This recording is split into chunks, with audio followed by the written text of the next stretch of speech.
And turning the focus back to the first team, what is the ambition for this year? What are the targets that you're setting the players? We'd like to be up in the top, 4. That would be probably our ambition. It's the consistency of playing decent rugby, winning, some games against the big teams. There's some really good teams in this league, getting results, and just trying to be consistent. That's the hardest. The hardest bit has been consistent. It's no good playing really well one week and then having a shocker the next week, which we did a bit last season at the beginning, but after Christmas went to Newbury, very strong team. Basically, they beat us in the last minute, scored a try, sort of 15 minutes into injury time. We weren't too happy with the length of, we were 2 tries up and then they got 2 tries back and then the ref blew the whistle and, not saying it was anything but just one of them things. But from that day on, basically the consistency levels were fantastic, and that showed in our results. And we ground out some really good games where we ground out wins of, we'd only win by 4 or 5 points, but that's what you need to do sometimes. You can't always win by 20 or 30 points. We do like to play an expansive sort of game of rugby, but sometimes you just got to knuckle down and because some teams will just try and stop you from playing. They know how we play and they'll just try and deny us the ball, so that's when we need to know that we're going to keep the ball, don't give away crap ball to anyone, and soft ball, and then take our chances when they come. So and that's consistency is the main thing that I would like to see, basically, because that is the goal that every team probably goes for. It's nice to win, really, by 30 or 40 points and see some really good rugby, but I'd rather just us be consistent in the way we play and grind the results out. Because if you're successful out on the pitch, you're more likely to be successful in the bar as well. So, which being chairman is part and parcel of, part of the game as well, isn't it, really? So. Well, I was going to bring that up, and you're relatively new into the chairman's role here, and there's been a lot going on kind of off the pitch with the clubhouse and one thing and another. So what is the vision for the club kind of on and off the pitch? Well, we concentrated quite a lot of time on the pitch side of things because we're in the league now that we wanted to be in. We've been there now 7 years, so the rugby side of it is pretty strong. We're consistent. We played a local team last week and showed them that there is a massive difference between the leagues they've been playing in, the league they've just gone up, fair play to them, but they'll still find it, it's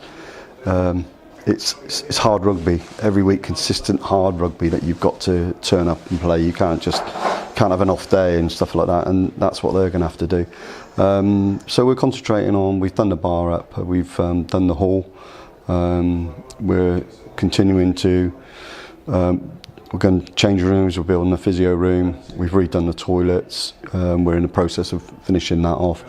Then we've got to do the exterior of the club, because obviously you want to make it an attractive venue to actually hire the hall out and also, get people down here. That people are more inclined to come down if it's an attractive venue. But everything costs money, so we've got to do a bit at a time, because we're not a rich club in any way. We're self-sufficient. We open 7 days a week, so it's a business that we need to run, and we need to encourage more turnover, by having events. We're also looking at possibility of a gym. I'm in talk with some developers on that side of it. So there's lots of things going on. We've engaged with the community a lot more. I'm going to Kelly Holmes, Dame Kelly Holmes award winner dinner tomorrow night. We've had these underprivileged lads and girls using our hall during the week under Dame Kelly Holmes Trust. Yeah. It's a part. This is the Get On Track scheme that's running in Swindon. Yeah, that's right. Yeah.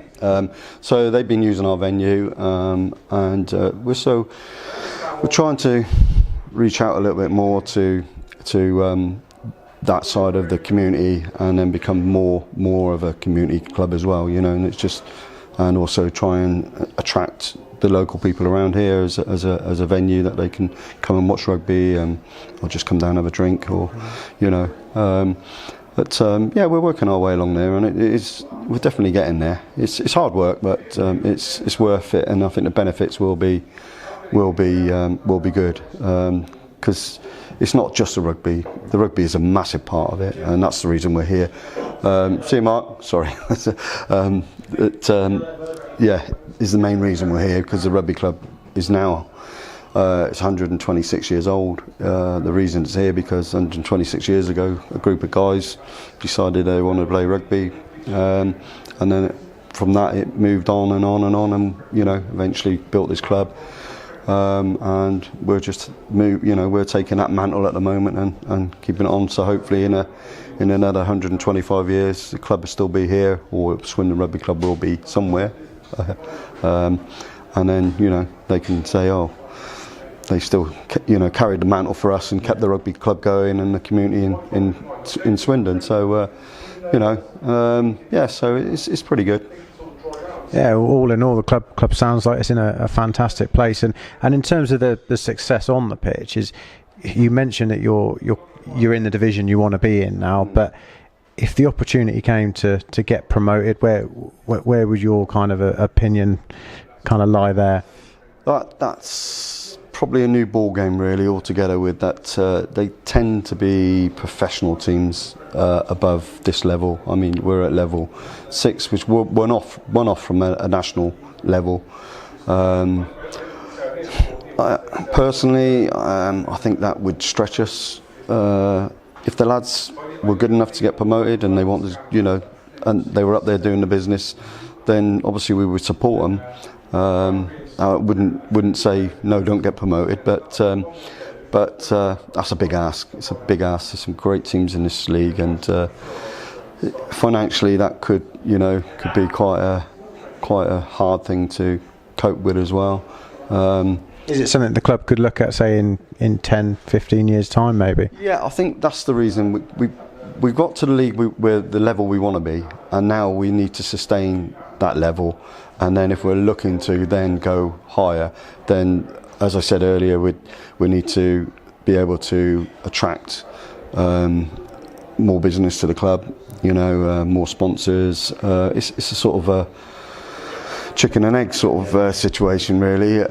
Sometimes you've got to be up there before people are interested in sponsoring you, or you know, whatever, so you've got to do all the hard work and make yourself an attractive on and off the pitch, you know, and that's what we're trying to do. So if that continues and we're successful at that, that will give us more revenue to play with, and we will always invest it back into either the club or the rugby teams. That's where the money would go anyway. It doesn't go anywhere else. So yeah, that could give us the money to do that, but not at the moment, I don't think.